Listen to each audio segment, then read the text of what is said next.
Alright everybody, this video is going to be a little bit different than usual. Some of the stories in this video are going to honestly be a little bit more comforting than ones that we're used to, while others are maybe going to be a little bit scarier, since this is a fate we will all have to face one day.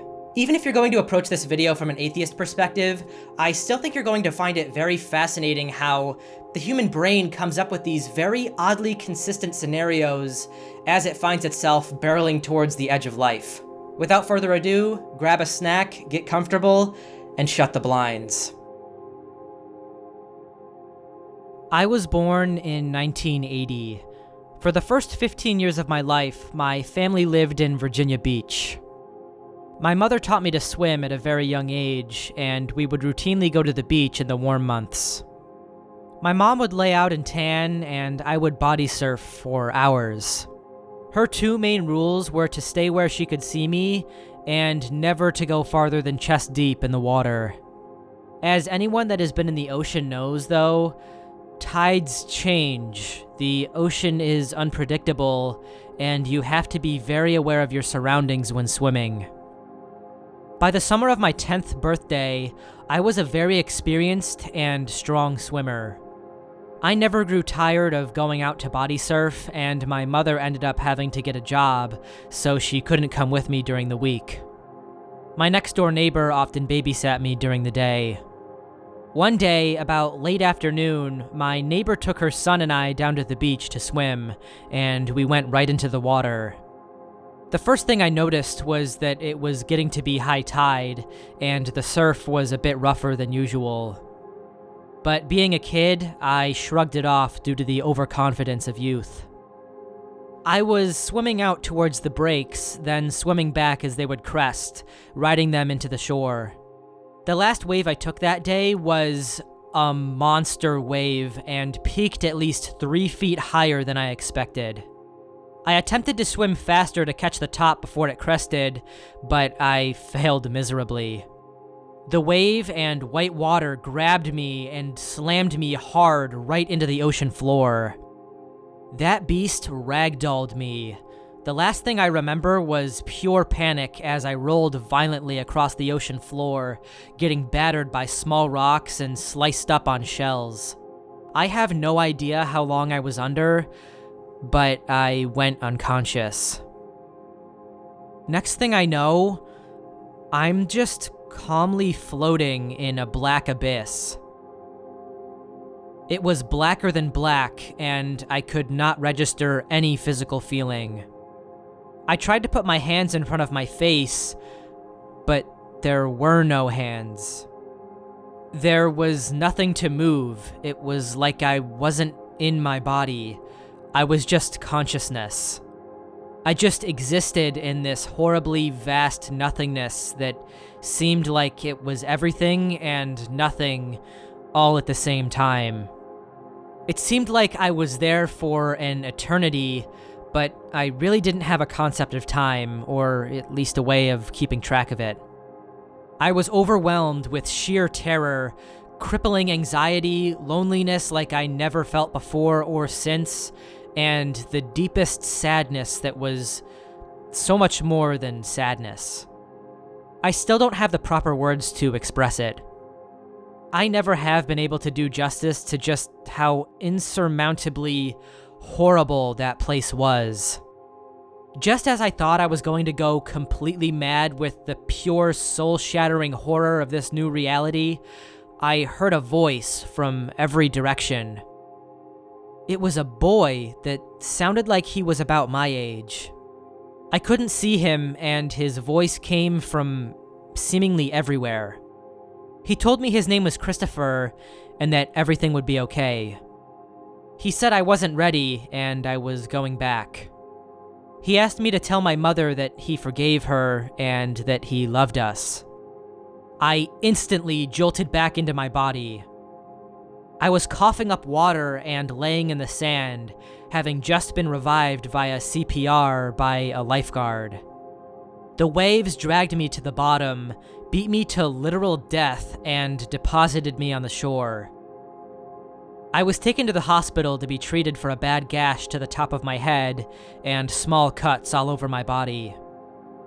I had a mild concussion, but no severe injuries or any lasting effects. I took 16 staples to my scalp. My mother had to rush me to the hospital to consent for them to treat me. They kept me overnight for observation and sent me home.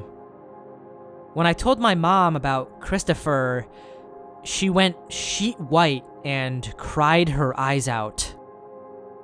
She refused to tell me why she reacted that way or who he was. Fast forward to 5 years ago. I was just turning 33 when my son was born. You guessed it, I named him Christopher.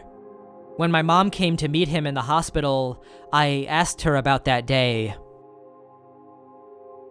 She told me 2 years before I was born, she got pregnant at 16. After only 2 months, her father basically forced her to have an abortion. She had said that if the baby was a boy, she was going to name him Christopher. She said it broke her heart, and she never forgave her dad for that. She never told anyone about it, and obviously didn't tell me either. I don't know where I went that day, or how it all works when we die. I know my heart stopped as the lifeguard said he didn't feel a pulse when he started the CPR. I was dead for maybe a minute.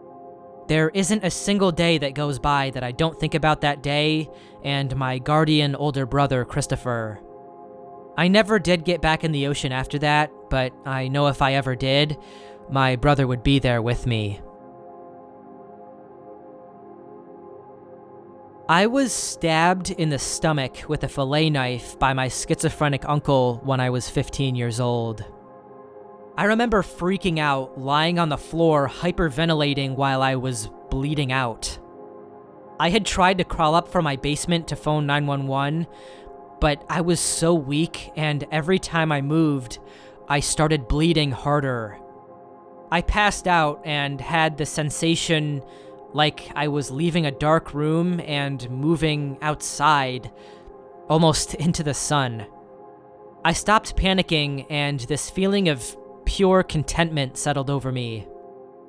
I was floating over a garden where all of the plants were giving off light, and I could see a huge amorphous shape above me that was made up of every color in existence, including colors I have never seen before and couldn't possibly describe. The shape seemed familiar, like I was part of it, and it was beckoning to me and filling me with pure ecstasy and understanding as I looked at it. Then a man walked over to me through the garden and told me I couldn't go home yet, that it wasn't time. I started weeping, but I was filled with a feeling of understanding, like I knew that I had to go back despite not wanting to. The man had tears streaming down his face, and he took my hand and led me back to my body, which was in an ambulance. Apparently, my brother had found me and called 911.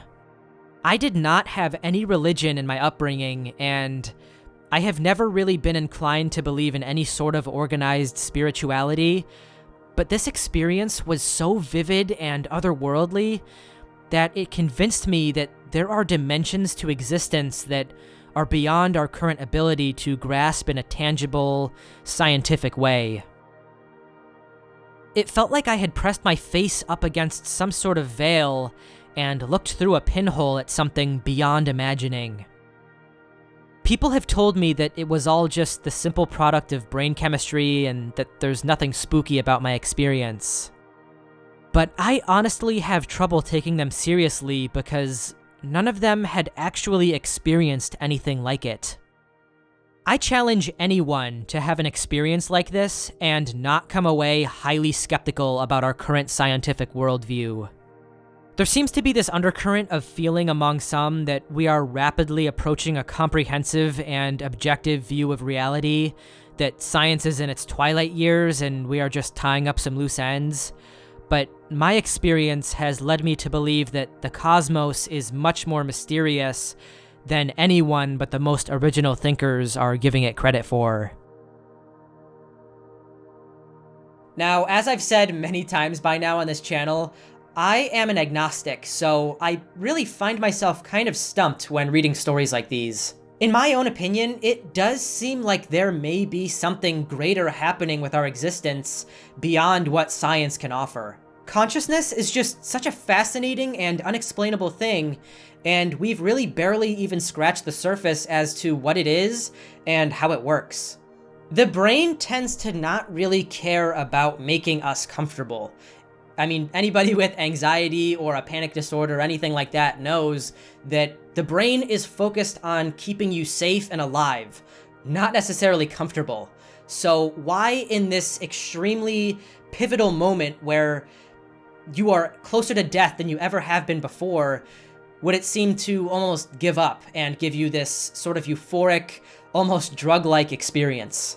I'm curious to hear all of your perspectives on this, especially those of you who may tend to lean towards nihilism or atheism. I want to hear what your explanation is behind why we seem to have these strange experiences.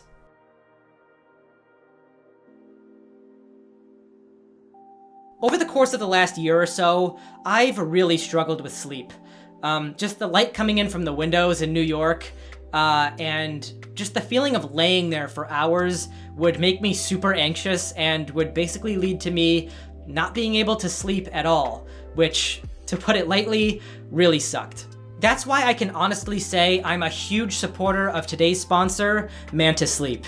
These guys create amazing sleep masks, and this one, the Manta Sleep Mask Pro, has drastically improved my sleep over the last month or so that I've been using it. Now, I've tried other sleep masks in the past, but as I'm sure many of you know, they press up right against your eyes because they're flat, and they make it way harder to actually sleep.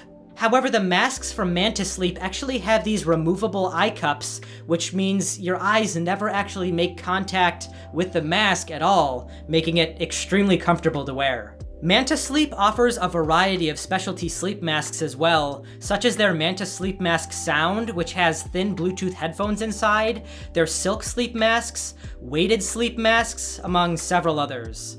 If you think you could use some improved sleep quality, follow the link in the description and use my code FORTUNE to get 10% off your Manta Sleep mask. Thank you so much to Manta Sleep for sponsoring this video. Now, back to the stories. About 6 years ago, my friend and I were on our way to pick up another friend from work at around 10 p.m. He was the driver and I was the passenger.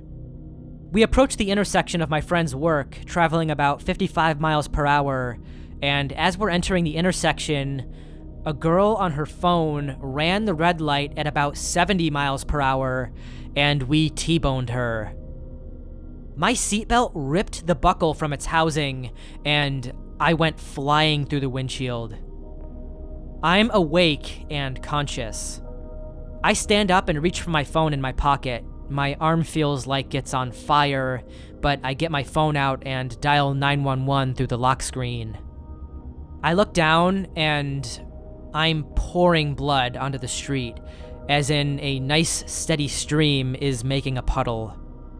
People that had seen the accident, including the friend we were picking up, stop and watch me in horror as I walk around and hand my now blood-covered phone to my friend, who is still stuck in the car.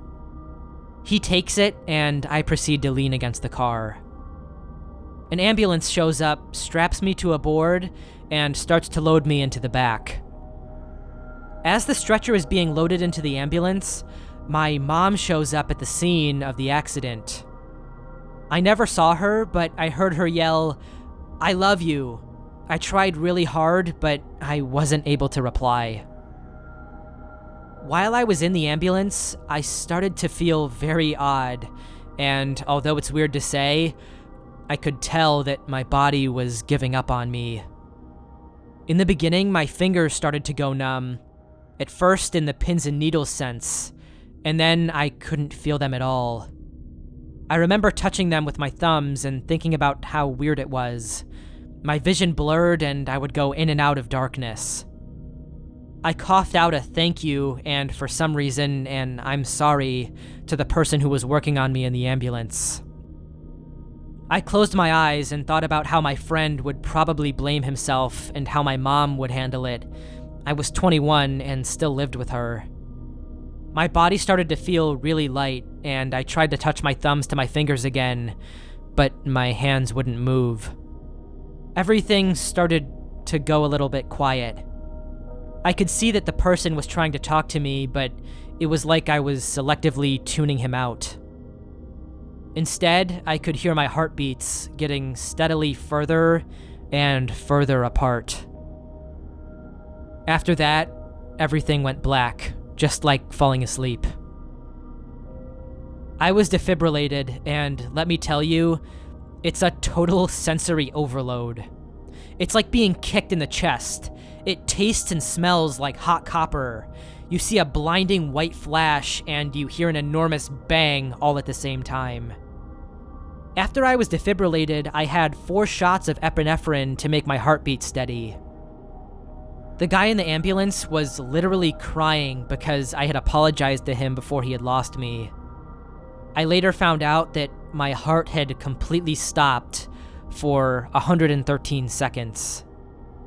Not an experience I'd recommend to anybody, but interesting nonetheless.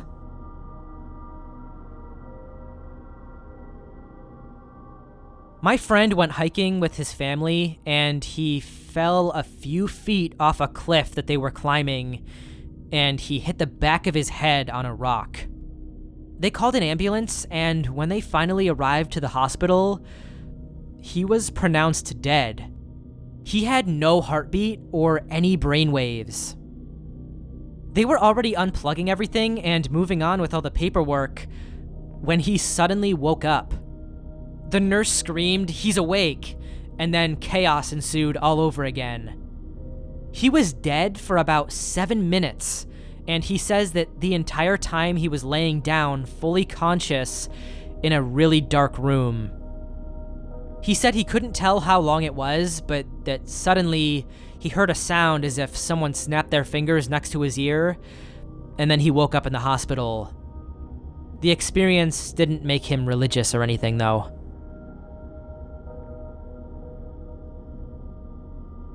Not me, but a friend of mine overdosed one day while doing some stuff with his friend.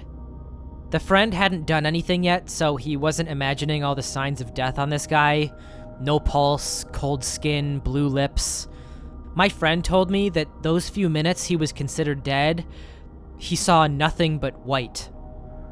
Everything around him was bright white, and in the distance was a dark, shadowed tree. He then saw a woman, also dark and shadowed, so he wasn't able to see her face. But her presence made him happy. She held out her hand to him, and for a while he debated whether or not he should go with her. He decided not to, and he simply walked away. Then he woke up again. Before that event, he defined himself as a Catholic, but was never really religious. Afterwards, he turned his life around and started devoting himself to helping others. My sister was shot while she was walking her dogs in our small town in Alaska. The bullet ricocheted around, piercing her bowel in 9 places. Even though we had one of the best doctors in the north at our emergency room, and the only flight out of town was miraculously minutes away from takeoff and was held up specifically to fly her to Anchorage, she bled out and was clinically pronounced dead on the operating room table. She knows because she vividly remembers everything the surgeon said as she lay there dead on the table. What she told me later is remarkable. She recalls drifting up and into a very bright light. She was no longer in pain and felt compelled to travel into the brilliance. She describes playing in a river that consisted of pure knowledge.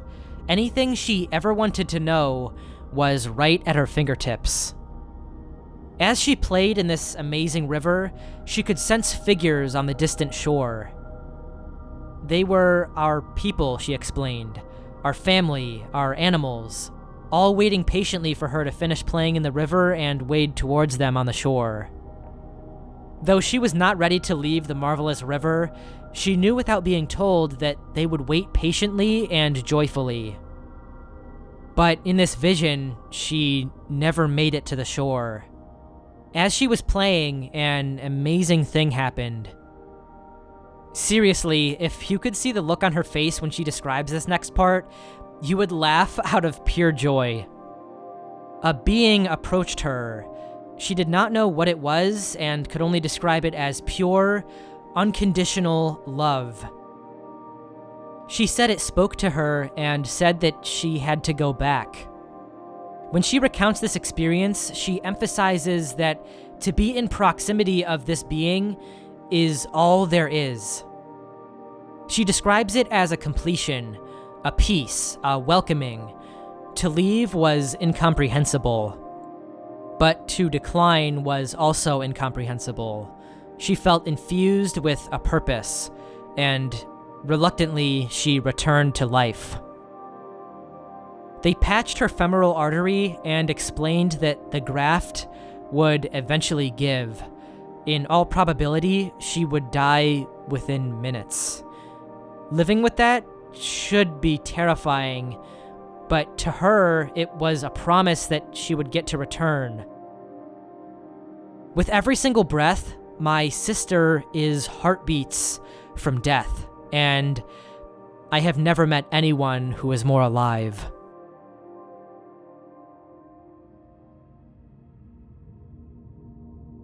I was hit by a truck when I was 10.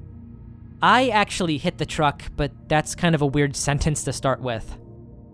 I was riding my bike down a steep hill on my way to a baseball game I was playing in, and my brakes gave out.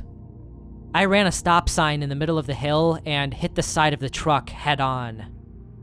My twin brother, not identical, I'm his sister, looked on as my head bashed into the side of the truck. He told me I was bleeding from my eyes and nose and convulsing and moaning. I feel so bad for him having to have seen that. My mom told me I coded on the ambulance ride to the hospital, which was an hour away from the accident scene. I don't know if this happened while I was dead, but my mind continued on as if I hadn't gotten hit. I didn't know that something was wrong. My mind missed that truck and continued on to the game. I dreamed up a mundane continuation of my life. We even lost the game in my mind, and I felt remorse as we went home. My mom scolded me for wearing the wrong shoes to the game, as she bought me new ones to play in, and I was supposed to wear those. I had supper with my family and watched The Simpsons while sitting on my dad's lap in his big rocking lazy boy chair. It was a dream, but nothing like a dream. Nothing special happened, no flying or superpowers, just the end of another ordinary day. I went to bed in my mind and woke up in the hospital. I was alone until a nurse came in. She checked on me and then got my mom. I remember being so confused. I had no clue what had happened. They told me what happened, and again, I was so confused. I had lived out the rest of the day. I should have had some really bad injuries from the accident, but I scraped by with a really sore neck and back, and my right leg still has a little bit of a limp. They thought I was going to have severe brain injuries, but the only mental difference that I had was that I became more outgoing. My grades got better, and I started focusing on art a whole lot more. I'm not a genius or a savant, but I'm not who I was before the accident. Unless I'm still in a coma and my whole life has been made up by my brain. Which I have thought about long and hard before.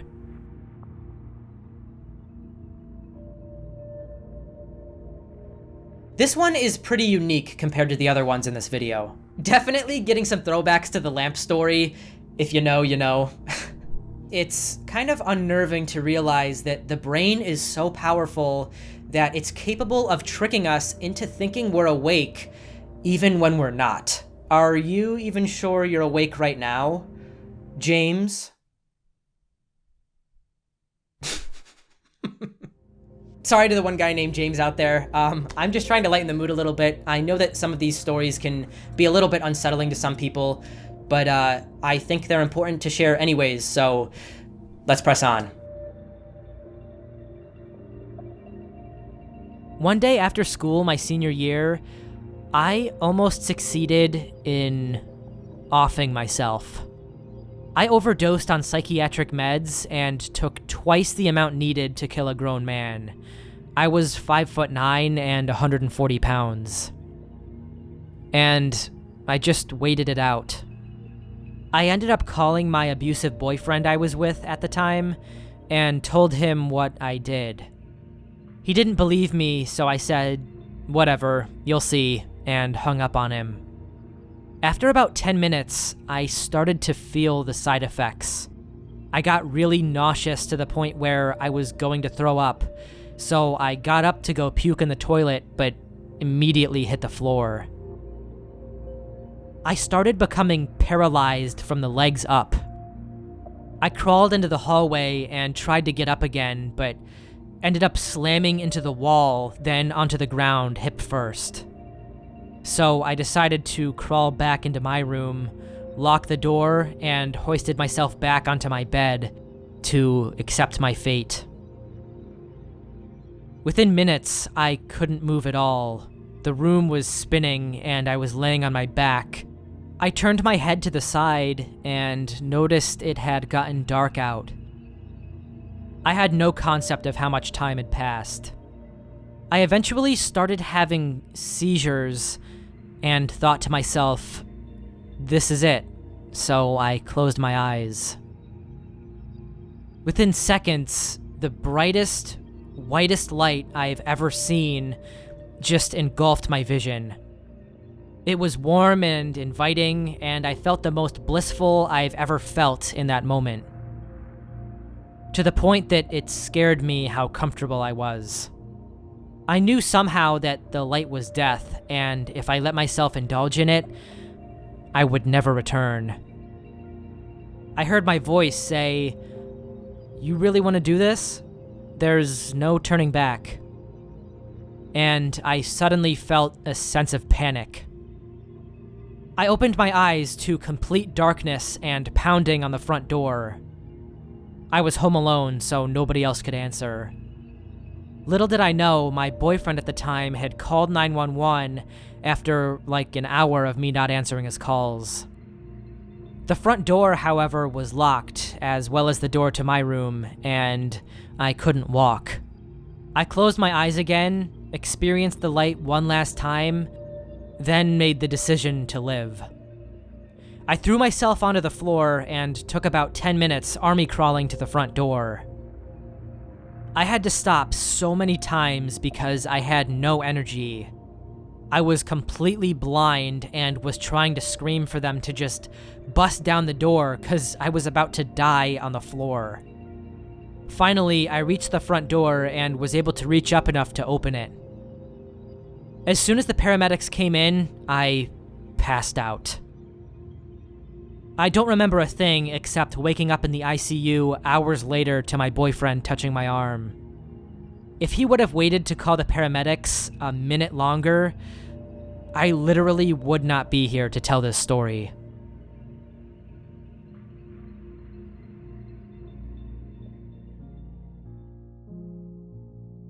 When I was little, I was terrified of dying. I was wrestling between the Christian beliefs that I was raised on and this inescapable fear that when I died, I would just kind of be floating through nothingness in a black void for all of eternity. Fully conscious forever, and I would basically just be left to drive myself insane. Obviously, that's not a healthy way to think about death, and it kind of screwed me up for a really long time. Only recently did I come to a logical, comfortable conclusion about the whole thing that didn't leave me feeling like I was lying to myself, and it really gave me some peace. And that really is that after death, in my eyes, the only thing that is certain is that we're going to go back to the place that we were before we were born. Approaching this logically, that wasn't a bad place, and that wasn't a good place. It was just neutral, just zero, nothingness. Although that might sound a little bit disappointing to some people at first, here's the kicker. From that neutrality that you were in before you were born, you came out. You literally came from that state and became alive. So who's to say it won't happen again? Who's to say you won't go back into this state that you've already been in and hang out there for however long, however it works, and whatever it is, before popping right back out again like you already have, maybe this time in some new and exciting way.